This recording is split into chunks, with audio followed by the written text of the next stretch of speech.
We have proof that there was in fact a sniper on the roof of Waxis, which is outside the kingdom, during the June 10 incidents when they tried to enter the kingdom. Yan ho, it's on screen now, na may sniper sa taas. Hindi nila alam, and posible ho na talagang may papatayin sila kung siguro lumitaw si Pastor Kibuloy doon, baka pinatay na po siya. Kasi bakit ho may sniper?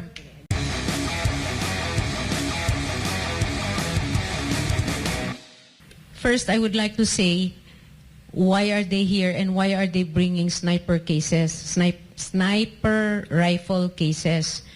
With respect to sniper rifle cases, we have proof that there was in fact a sniper on the roof of Waxis, which is outside the kingdom, during the June 10 incidents when they tried to enter the kingdom. Yan ho, it's on screen now, na may sniper sa taas. Hindi nila alam, and posible ho na talagang may papatayin sila kung siguro lumitaw si Pastor Kibuloy doon, baka pinatay na po siya. Kasi bakit ho may sniper?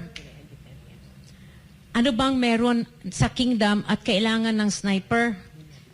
So, I understand that is only one sniper that they found. There might be others. There might have been others. That's one. Yung tungkol naman ho sa pagpapasok sa kingdom using the back door, yan ho, we have to go back again to the Constitution, to the Bill of Rights, Article 3, Section 2.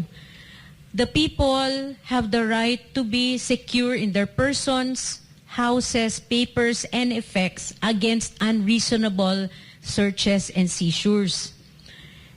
Pumasok na ho sila dito isang beses. In fact, even if wala silang search warrant, parang search warrant na rin ho yung ginawa nila.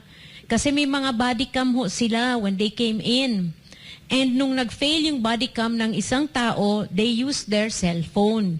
So it's like they were able to do already a search of the kingdom without a search warrant. So, ayan po, yan na lang, that is already unreasonable. And yet, because they have a warrant of arrest, they were able to use that as a guise to get to search the entire kingdom compound here sa down sa central, as well as the other 3 compounds. Now, that again can be questioned legally. Yung paggamit naman ho ng backdoor, that would already be definitely unreasonable. Unless, again, they will manufacture evidence saying that the kingdom is a terrorist nation on its own. However, as you have seen from the video footages, this would show na ang gamit to ng mga tao cellphones. Now, if a person can be classified as a terrorist using a cell phone, wow, right? So, that would definitely be already falling under the definition of unreasonable.